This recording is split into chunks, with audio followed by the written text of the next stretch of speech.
Hey there, world. This is Vision Coach Ramona S. Jones. I'm so excited about our podcast segment today. We are playing with the names of the podcast, but Generational Wealth Empowerment Podcast is something that I'm kind of feeling. And I hope you're feeling it too, because we're all about generational wealth, right? That's right. I have our investment coach, Hariel Corsair of World Financial Group, with us today. We're at the lovely Mental Bar Cafe in Encanto. We're out live on the patio, and you can be able to support what we're doing by coming and having lunch with us on Thursdays between 12 and 1 o'clock. We want you to be able to speak to your passion, speak to your interests, your business and career interests. But let's get started on the Generational Wealth Empowerment podcast segment. Thank you, Harold, for being here. He's been a strategic player in the design of what DREAMbuilders is doing in our community. We are in southeastern San Diego, which is a community that has a rich history of people loving their community, investing in their community. But one of the things that we really want to emphasize is how do we prepare the economic empowerment opportunities in southeastern San Diego and communities like it. So I'm a vision coach. I'm the founder and president of a youth leadership and mentoring organization called DREAMbuilders Youth Mentoring Network. We won't be long today, but we want to inspire you, engage you so that you can take action towards generational wealth in your families and in your communities. So let's get started. Harold, thank you for being here. You have been integral to what we're doing. Remember when you and I worked together with your director, Patrina Wisdom, on formulating what is called the Driven to Win Financial Literacy and Wealth Building Questionnaire. Yes, that was very powerful. And that's where it starts, right? It's a foundation. You want to kind of know where you are and then know what you can build upon for a better future. So, yeah, that is a great tool.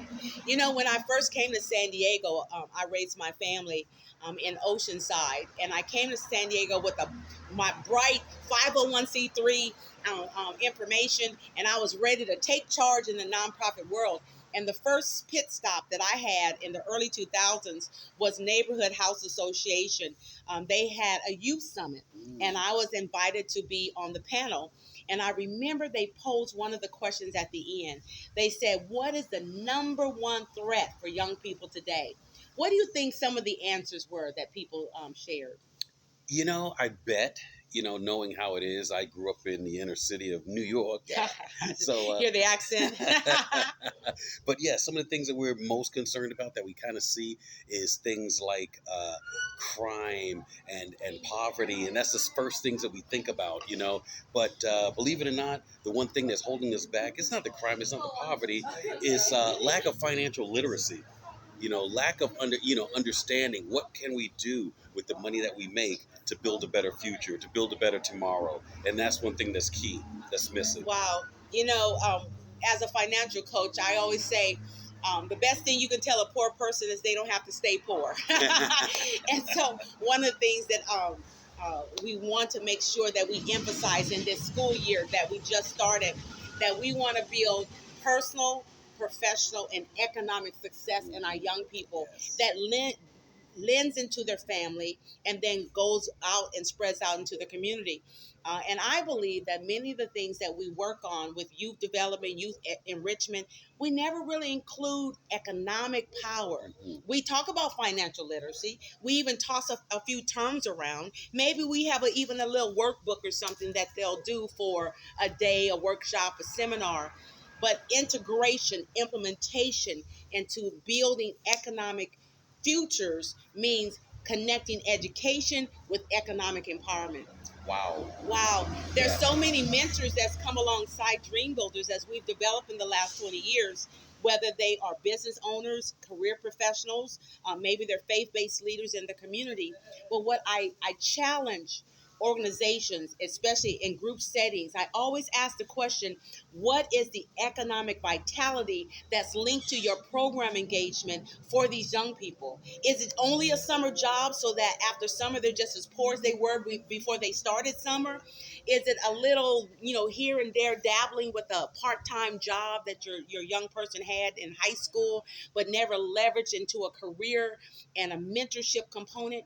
I mean, your background is you're an aerospace engineer, right? Yeah. Give them a little bit of your history, because one of the first questions in the questionnaire is, what did you know about money management when you were young in your high school years? Let's take you through the questionnaire. Wow, wow, wow. You said so many things there that are so powerful, right? One thing you said is economic empowerment. So remember back when we were kids, they had like classes, economics in Yes. school. Well, they don't even have that anymore. Wow. So that was a simple basis, right? It really was the start. It taught us things, how to write a check. Who writes checks anymore?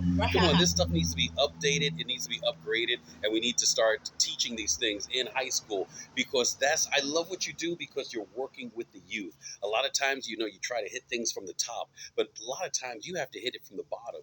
Now, in next year, 2026, they're gonna start having financial literacy requirement as a requirement for high school graduation. That's right. And the only thing is, it's like one semester out of 4 years of high school.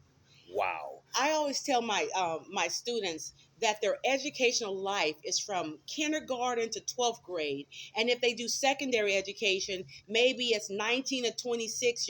You're finishing a college degree. I've got a master's. My daughter has a PhD. My oldest daughter.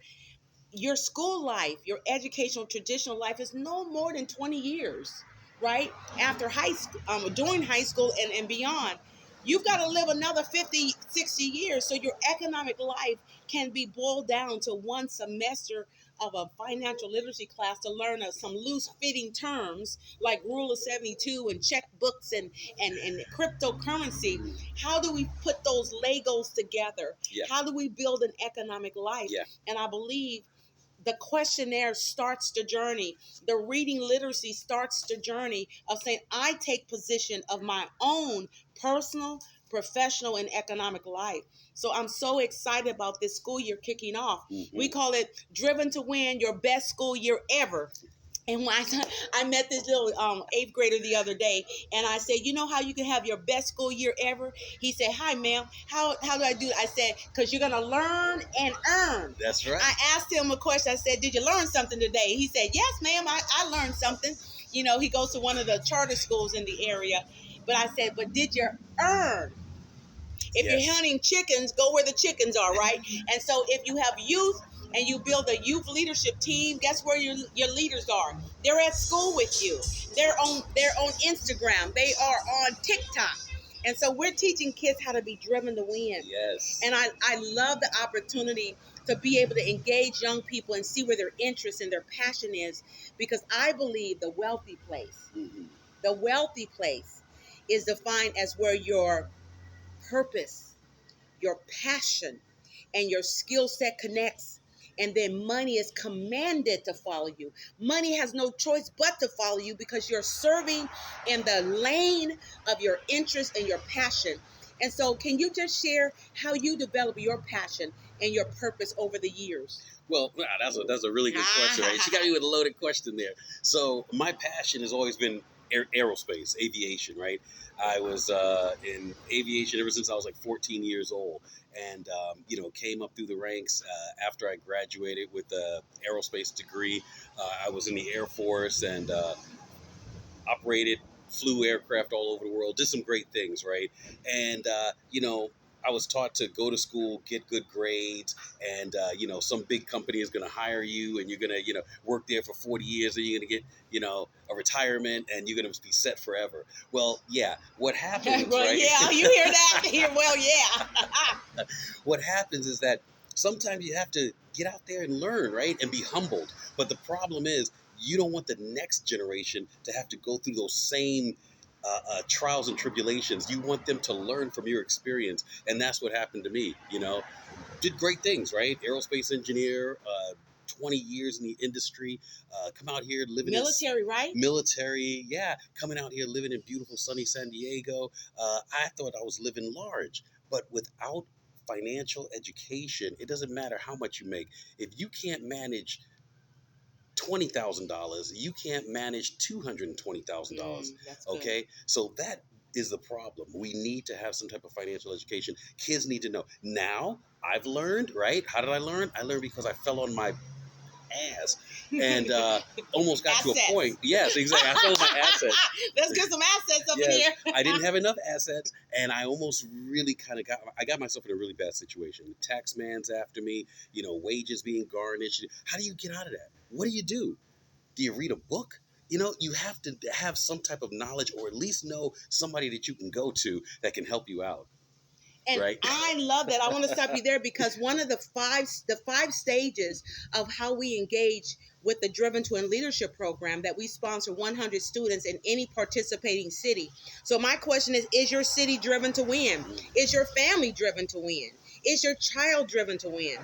We do a lot of things for our young people.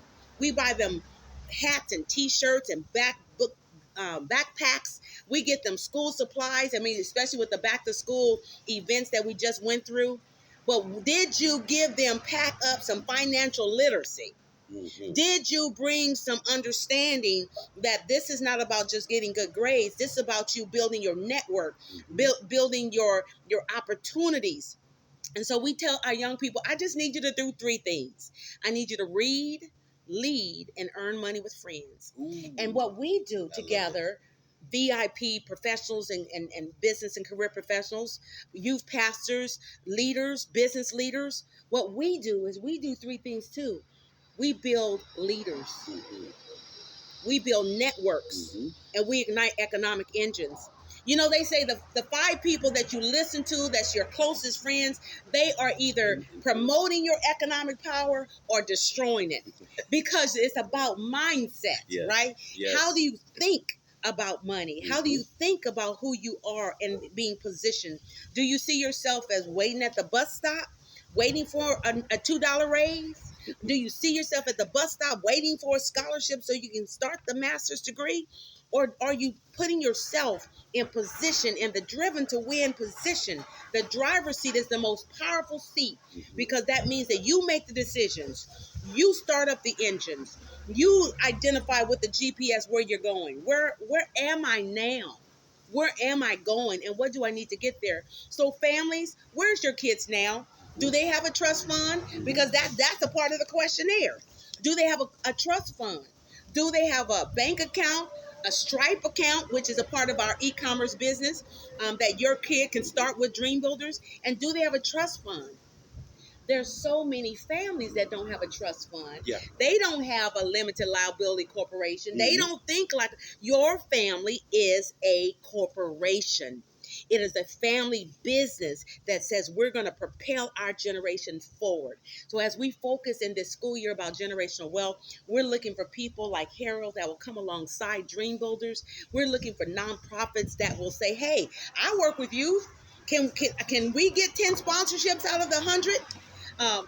We're looking for youth pastors to say, you know what, I want to do more than just talk about faith. I want to activate faith so that we can build economic futures that help young people to find their purpose, find their passion, and serve in that area. It's about service. And I believe that urban communities are really last in place. Yeah. Yeah. They're last in place programmatically. That's why we have so many social service programs. Mm-hmm. What are you going to wear? Where are you going to sleep? What are you going to eat? Forever standing in bread lines, waiting for crumbs that cannot deliver an economic foundation that families can thrive on.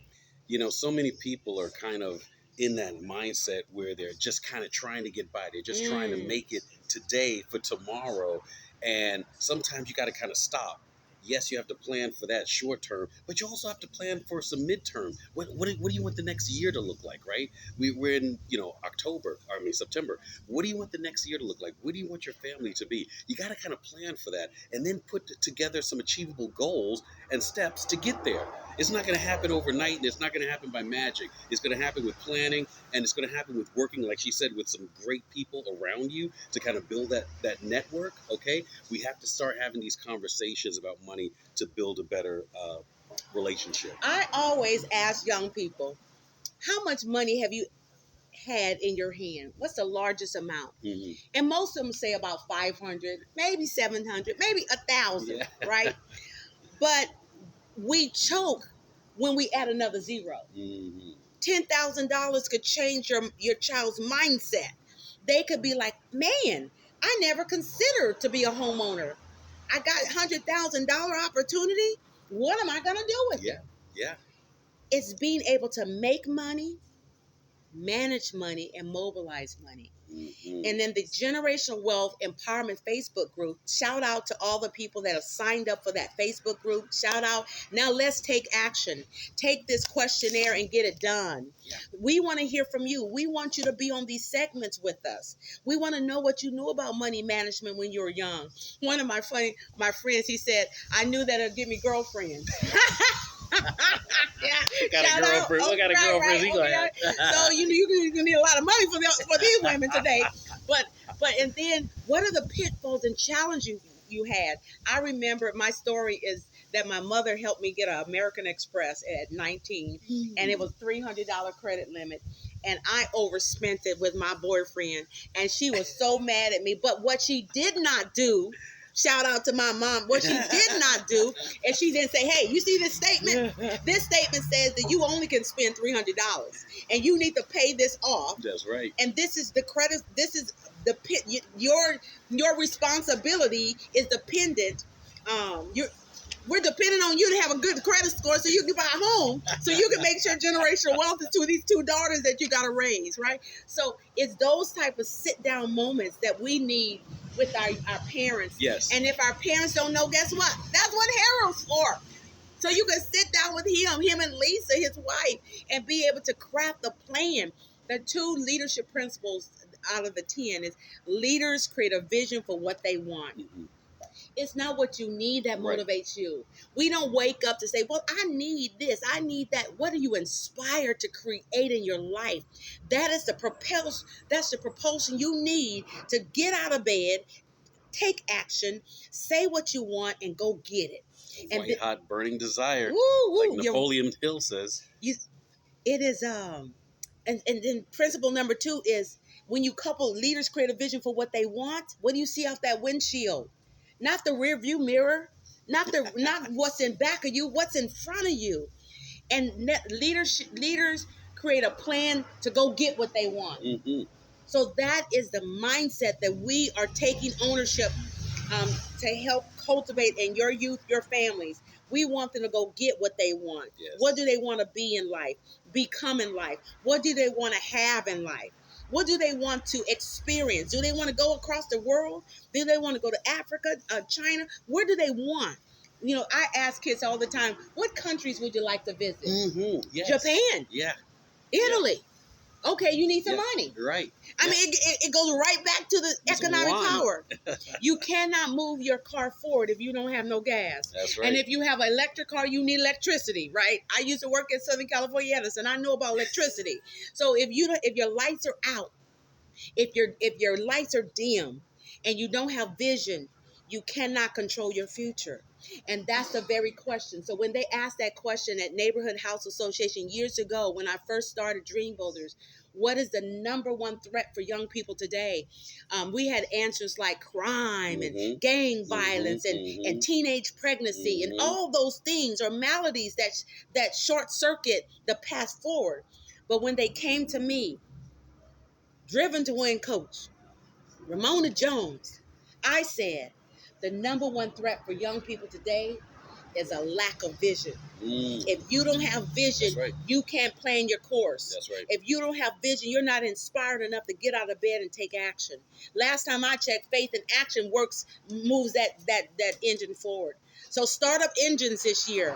Jump into the driver's seat. Don't look at the rearview mirror. Look at the front view mirror. Be driven to win. Don't be driven to lose. Losing is not moving forward. Yeah. Losing is getting straight F's and D's and can't read. Losing is not saving any money this week, this month, this year. Losing is not believing that you can own a house in San Diego. I brought Oakland Black real estate president Don Dunbar to the Legacy Resort and Spa, and we had a great time with some business professionals and faith professionals a couple of weeks ago. And I need his influence on a national level to recruit 100 Black real estate professionals. Wow. Why real estate professionals? And including life insurance. That's why Hariel is here. Is because they know the economic condition of your families. You've got to show them your credit score. That's right. You've got to show them your portfolio and investments. They know the real deal. Everybody else you can kind of chuck and jive other people, but you can't. They knowing your income, and I need those real ones to get in position with this Black Youth Economic Empowerment Initiative. Here's the success formula: 1,000 Black youth plus 100 Black real estate professionals equals economic success. The reason why is because we're going to take this questionnaire and we're going to help young people do leadership assignments to go get your information. What are some of the pitfalls you had when it comes to money management and wealth building? What are the strategies of wealth building that you have in place for your family's generational wealth pathway? And what do you want your nieces and nephews and sons and daughters to learn about money management and wealth building now, before they're an adult? Right. Maybe if they learned about Rule of 72, they'll know about how doubling their money is what investors do. They'll start thinking like an investor. They'll start operating like a producer. And shout out to Dr. Claude Anderson, Powernomics, Black Labor, White Wealth. We're going to be in the driver's seat to make our own wealth. We're not standing at bus lines. We're not standing in passenger seats. You know what? I can't stand when a passenger says, "Oh, turn this way." If you wanted to drive, you should have got in the driver's seat. I had to say that so many times to I know who. And so we've got to get our kids positioned as producers, owners, investors, savers, and entrepreneurs. And Dr. I can't think of his name. Boyce Watkins says our kids need poise. He also is POISE, producer, owner, investor, saver, and entrepreneur. You start thinking different when you've got $100 in your pocket. Oh, yeah. You start thinking different when you've got $5,000 saved up in your bank account. It forces you to say, what am I going to do with this money? What am I going to do with this information? So all you programs out there on a national, international level that's focusing on financial literacy, when do we start up economic engines so they actually have the money to make it, manage it, and then mobilize it? And that's what you can do. I am a grant writer. I'm so excited about finding 100 nonprofits, 100 churches, 100 Black real estate professionals. Why? We work with all nationalities and all socioeconomic levels. Any young person that wants to be driven to win, no matter where they are in the country, they can call, email, get to the Instagram, DREAMbuilders for Life, and say, Miss Ramona, Vision Coach Mona, I want that sponsorship. But we have a special 3-year effort called Black Youth Economic Empowerment Initiative. And we've been working diligently. This man has seen me work. Yeah. In fact, shout out to Mr. Norris, who used to own the Alpha Center. He says, I'm the hardest working Black lady in Southeastern San Diego. Amen. That's what they used to call James Brown, the hardest working man. I work hard. I am diligently focused on economic power. Economic power is where it's at. Education has to meet economic empowerment. Amen. We're getting 1,000 Black youth through the system of reading, leading, and earning money with friends. And if you want to be a part of that movement, which is called hashtag D2W movement, if you want to join the D2W movement with DREAMbuilders Youth Mentoring Network, all you have to do is reach out to us. Find 10 kids that we can sponsor together. As a coach, I want you to succeed. We will write you into the financial movement. You'll get your $10,000 opportunity off of a 1,000 book campaign. Our kids are not reading. They're not reading. Yeah. How many things did you have to read while you were in the military? Oh, of course. Yeah. Yeah. You yeah, couldn't pass of the course. courses. Yeah. Yeah. Did you have to read for Warren Financial Group? Had to read an actual study for any type of investments, retirement planning, insurance investments. You do have to read this stuff, and it's out there, and it's not as difficult as you think when you have somebody working with you. So definitely team up with somebody. I even taught my granddaughter, right? Here's an interesting thing. So, people that are not as wealthy, they get their paycheck and they pay this bill and they pay that bill, they pay that bill, and they pay, and whatever's left over is for you, right? But what the wealthy do is they get paid, and the first person that gets paid is this guy.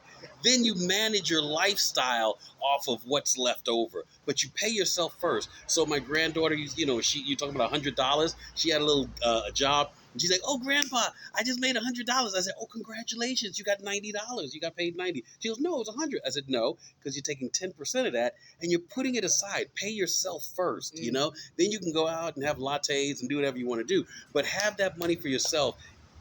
Build now for a better tomorrow." I love Teaching it. her that. I love it. So we've got hip hop songs, Driven to Win hip hop songs. Shout out to Hookmaster Jazz Williams. I need you DJs to get serious about being driven to win. We need your influence. We need you to wear the hat and t-shirt. If you're a DJ, if you're a promoter, if you're an entertainer, we're looking for local artists across the country that will support this D2W movement in this important school year. This should be driven to win your best school year ever. You know why? Because the thing that a poor man wants to hear is he don't have to stay poor, right? And you don't have to stay poor. You don't have to stay struggling. You don't have to work a low-income job. You can learn how to leverage leadership and entrepreneurship. We have the mentors for you. All we need is the youth.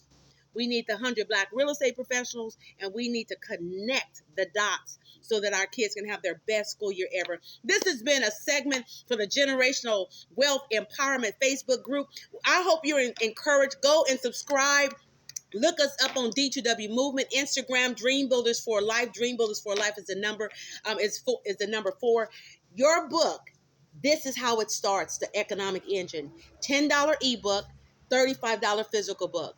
For you people that are ready for your tax deductions, we have a fiscal sponsor that's ready to meet you at the marketplace. So your tax deductible donations, 100, 500, up to 5,000, whatever you want to contribute. Guess what? We're going to sow into these young people. They're going to have opportunities like that you never dreamed of, because we took action and not just talked about it. We about it. Be about it. All right. Be driven to win. Be D2W. If you are a businessman or you a woman, if you have a career that you would love to be on a segment, we want you here.